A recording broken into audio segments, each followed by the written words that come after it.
I'm Nick Westergaard, and this is On Brand, helping you tell your story. What does the producer of Wedding Crashers, Serendipity, and Van Wilder know about building brands? Turns out, a lot. This week on Brand, Andrew Panay shares how Hollywood storytelling principles shape not just movies, but also unforgettable brand stories for companies like T-Mobile, Microsoft, and Anheuser-Busch. My interview with Andrew is coming right up. But first, Andrew Panay, welcome to On Brand. Thank you, Nick. I'm happy to be here. I'm very excited to get into it with you today.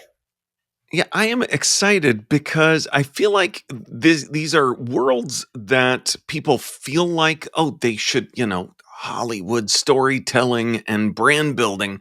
We need that kind of originality, but a lot of people have trouble connecting the dots. What are most getting wrong about bringing those two concepts, those two worlds together?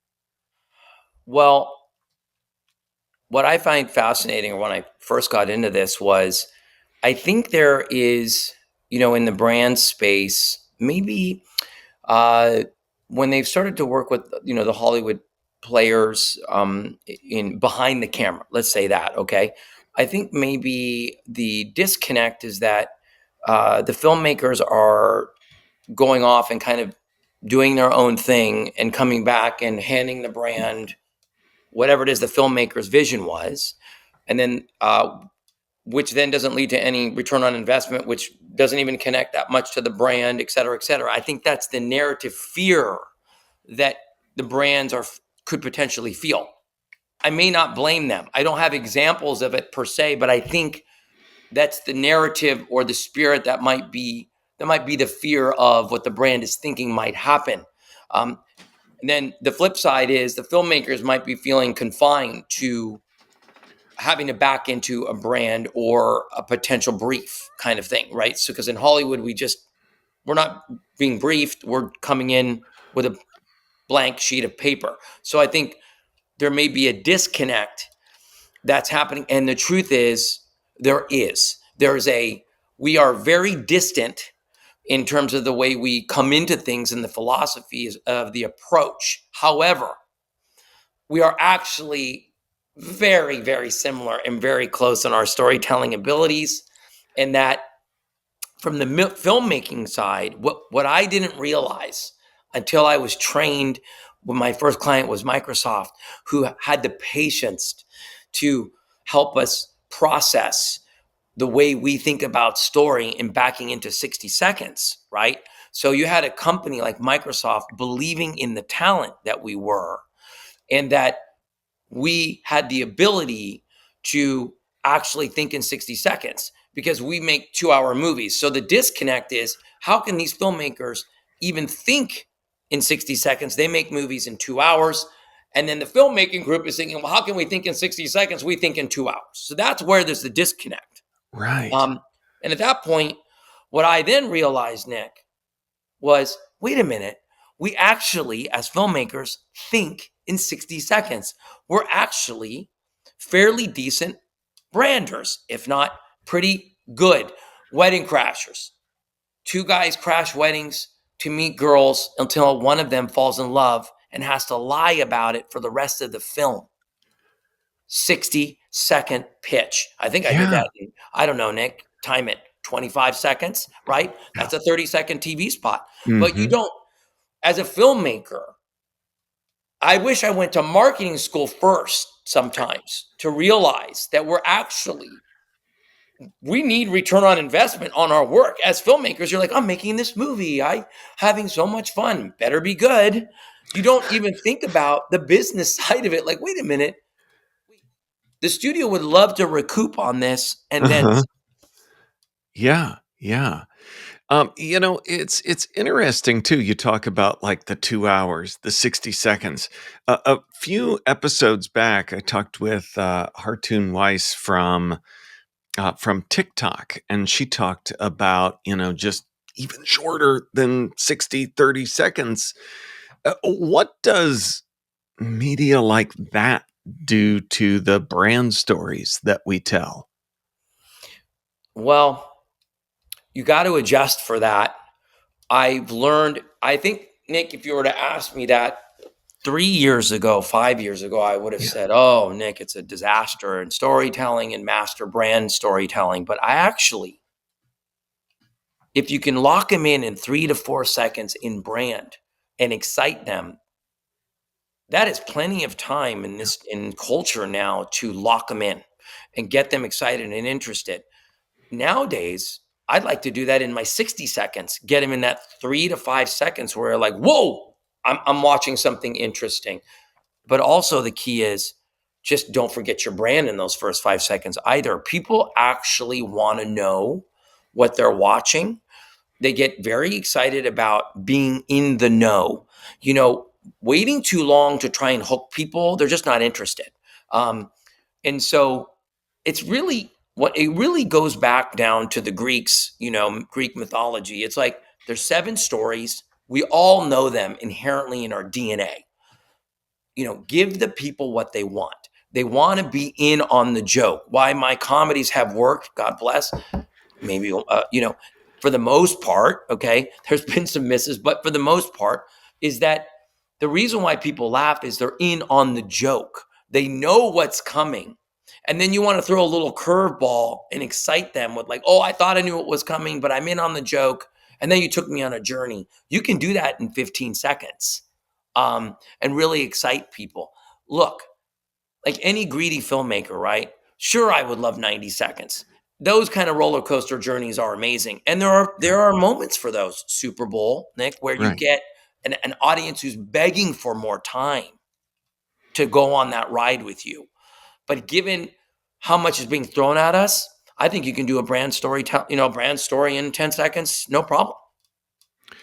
Well, it seems like that dynamic too that you're talking about, kind of the structure of something where you've got kind of a slow lead in and then some sort of turn versus that immediate hook.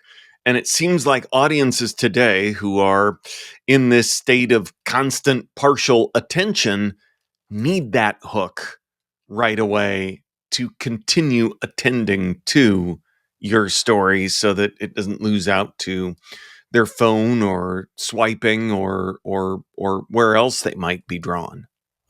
Oh, absolutely. I mean, look, the best part about creativity from the beginning of time is it loves to evolve. It keeps us sharp.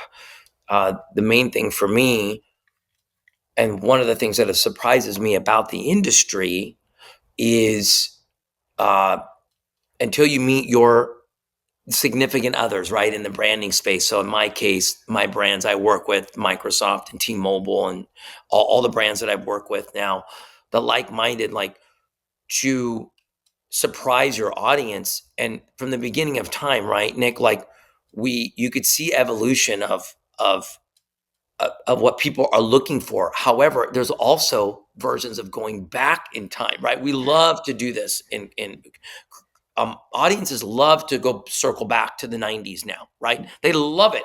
They want, there's a safety in doing that, but that is an evolution. It's like, well, it's an evolved 90s vibe. It's not exactly 90s.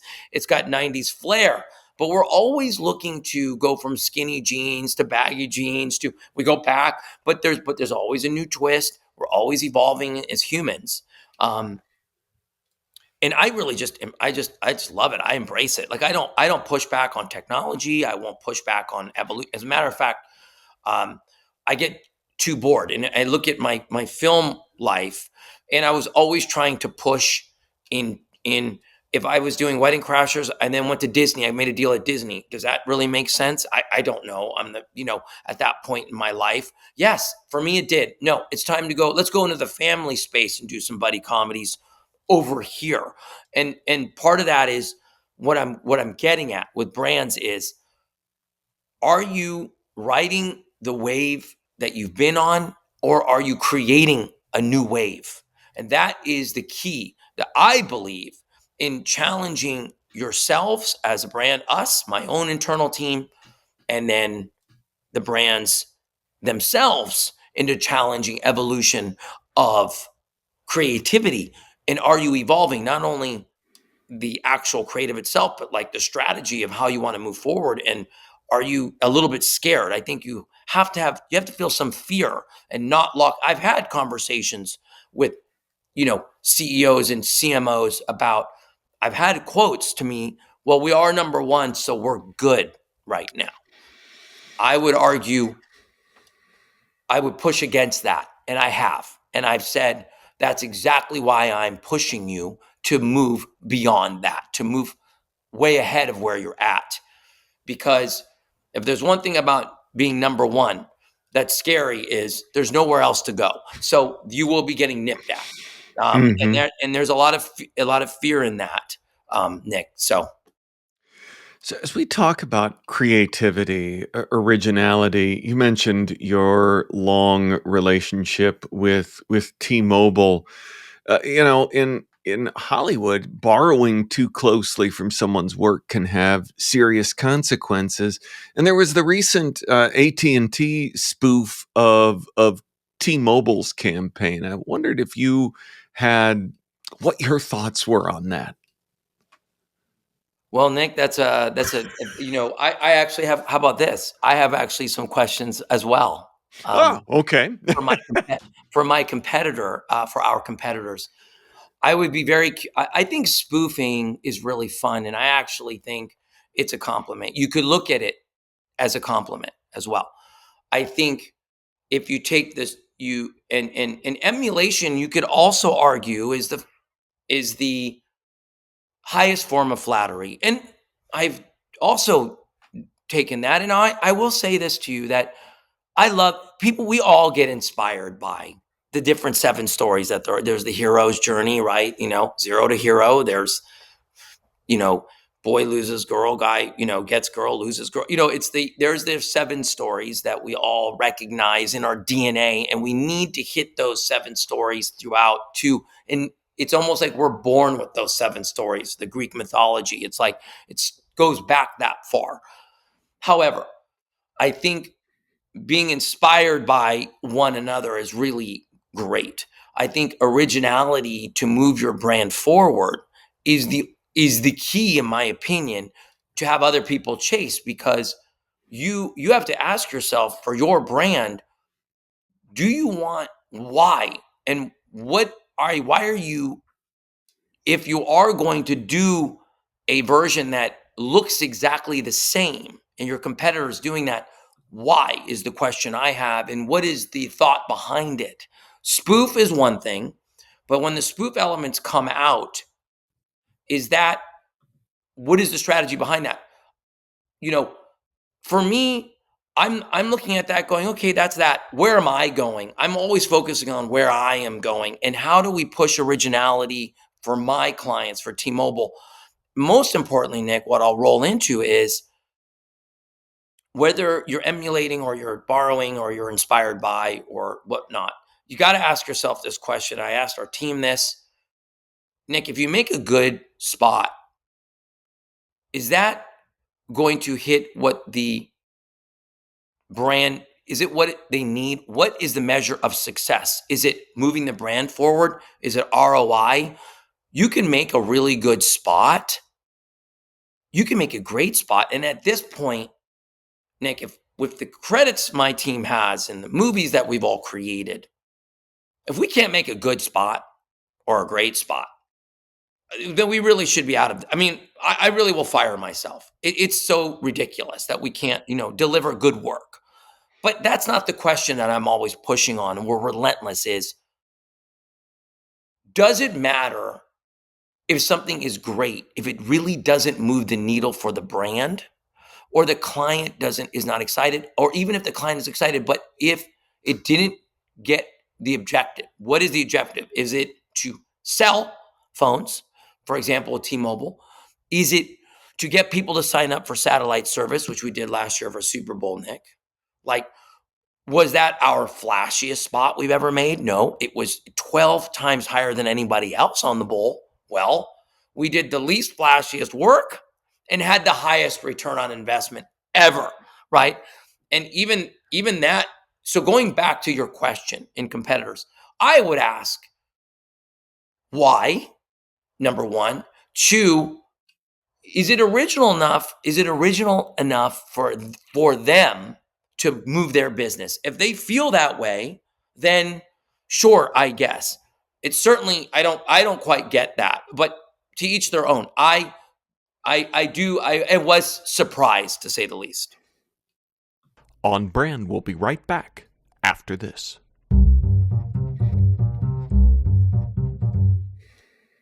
Now, back to the show. So I realize that I should have done a better job as a podcast host setting that up. So T-Mobile, your spot.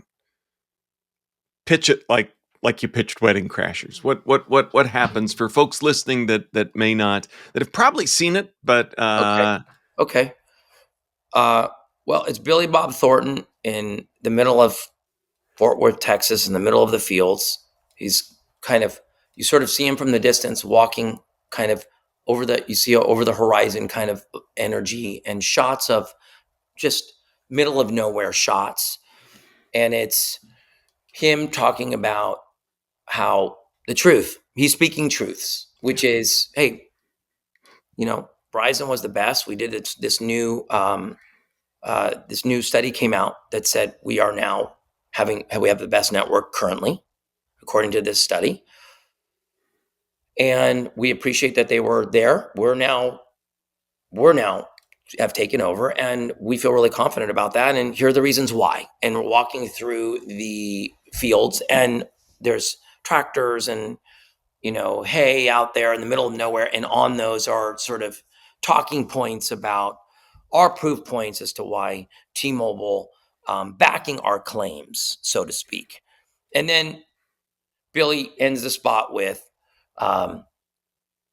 you won't believe where I am actually, because I'm in the middle of nowhere, essentially. And then the joke of like, by the way, where am I? So there is a cheeky playfulness to our brand that we're really proud of. We don't take ourselves that seriously. So that's the joke, is that we're dead serious, but we also know how to giggle at ourselves. We have a nice wink always in our work. And that's a really fine line, Nick, to find that tone. So that's the spot.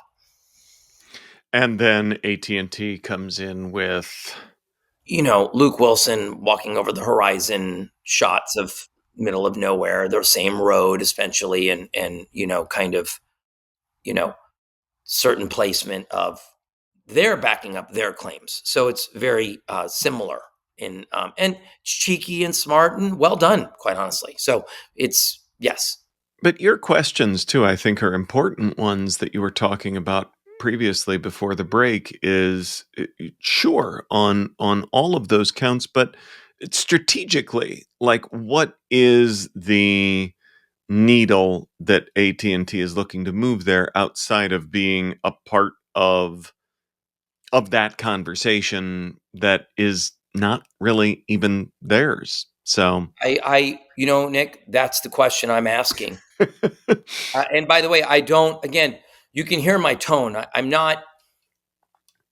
I don't really want to focus on it that much, because I'm not in there. I'm not in the board meetings. I'm not in the rooms. I don't know what the strategy is. I'd love to, just for my own, maybe it's to mix up the conversation. Maybe it's to deep. I don't know.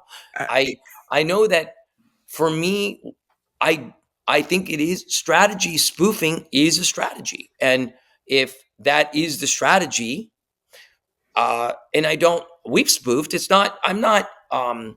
there is a lot of fun to be had in that, as long as you're spoofing. And so I love to ask the question myself, being behind those closed doors. And I think that is going back to that. I think the question I ask my own team always is, why? For anything that we do, what is the point? And do we have a strategy behind what we're trying to accomplish? And I'm sure they have one, and maybe it's even working. So I can't get into that. I'm not, as you and I, Nick, we're not in those rooms. I find it fascinating and exciting and different and kind of wild. And, but what I pivot it to is, what are we doing? What are we doing to evolve ourselves? And If people want to emulate, then that means we're doing something right. And I think Yeah. it's the key that I'm talking to whenever I get into um, the high level execs I work with, or like a Mike Katz at T-Mobile, or like a Yusuf Mehdi at Microsoft, or Kieran at Microsoft, whatever. These execs that are ballers and they're big thinkers, Nick, and they want to push forward and take chances, and then let everybody else do what they do. I think if I spent a tremendous amount of time worrying about what other people were thinking, I definitely wouldn't have come up with Wedding Crashers. Let's put it that way. You know. So as you talk about taking chances, it brings me to risk, because I think it's something that creators, storytellers value. But I feel like in both worlds, you alluded to earlier, the realization that, the studio is hoping that this makes some money. And I think on the other side, you talk about the baller execs, the marketers that you're working with. They too want it to work. Risk is scary. How do you balance? Yes, risk is worth betting on, or when is it too risky? It's a great question. It's a je ne quoi I'm going to talk about, which is a little bit wow. Okay, Nick.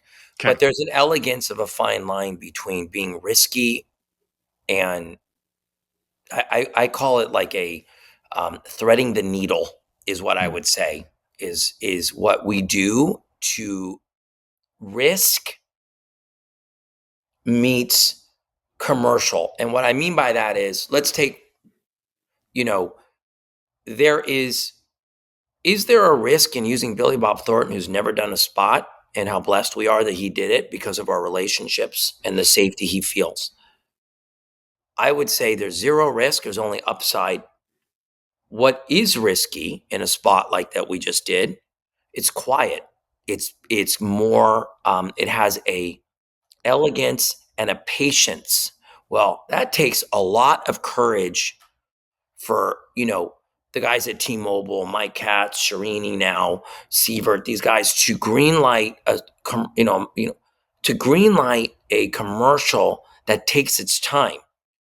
Now we have our own tricks, right, to engage quickly, but it still has a it's less wham bam, you know.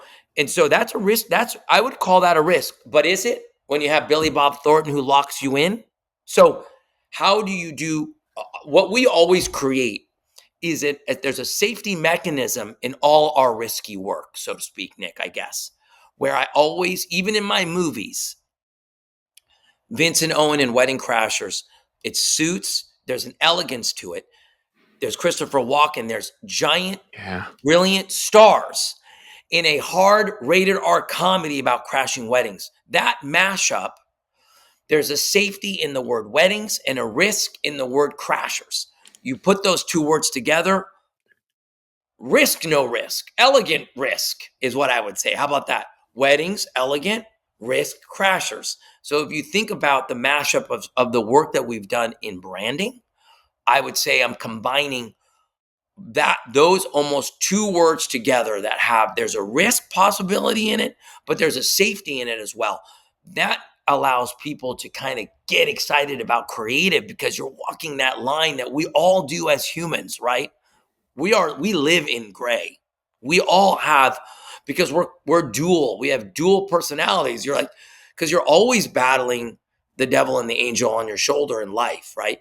But we all kind of, but so there's anytime you're playing with creativity, and maybe Nick, I'm getting a little like spiritually weird in terms of creative, but there's a fine line between putting all that together to give the spot what I call zhuzh. And then that gives people like, it has an attitude, I guess, to it.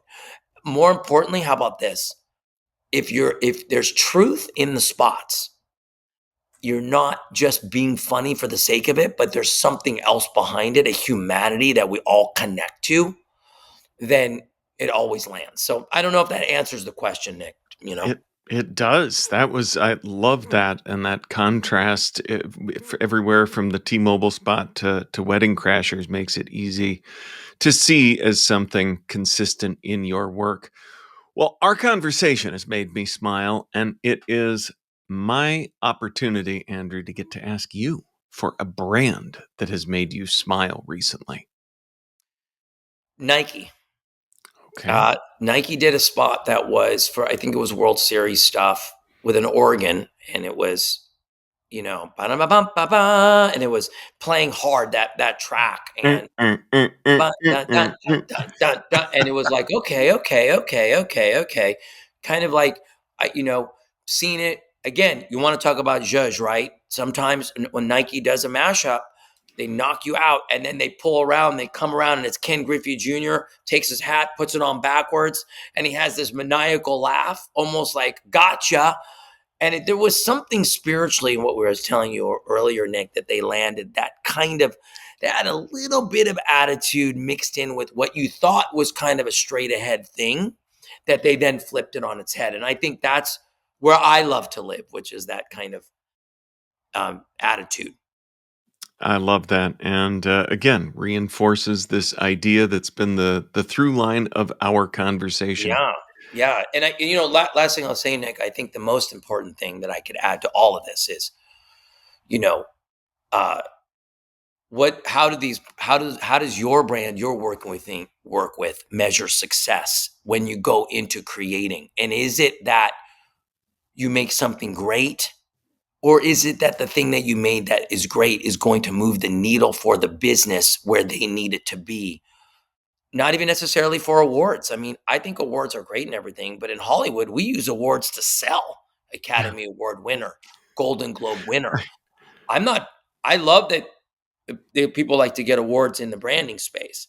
And I think that world, that could be very important. For the brand itself, if you can't win an award on the creative side that helps you sell your brand or helps you sell the phone, again, I think it's just important to always ask yourself that question. Why What are are you we doing it? celebrating? Are we What are we celebrating because we accomplished our objectives or you asked me the question earlier on the podcast about, and I just keep asking the same question. Ask your team constantly, why are we doing this? So, Andrew, where can folks go to learn more about who you are and what you do? well, I think we have an Instagram. I mean, we've been very undercover, Nick, for a very long time. I think it just got. I don't know. We didn't really want to talk much about it. This is the first time I've ever been on anything like this. I think there's a Instagram. I think it's a Panay Films Insta, and you can see a lot of the stuff on there and reach out to us. And I think, and then LinkedIn, you can really get to us on LinkedIn. Um, and I think, like I said, we've been very kind of quiet. I think it's because we just love what we do. So we just keep our heads down and doing our thing. I think I probably could do more Nick podcasts and things too.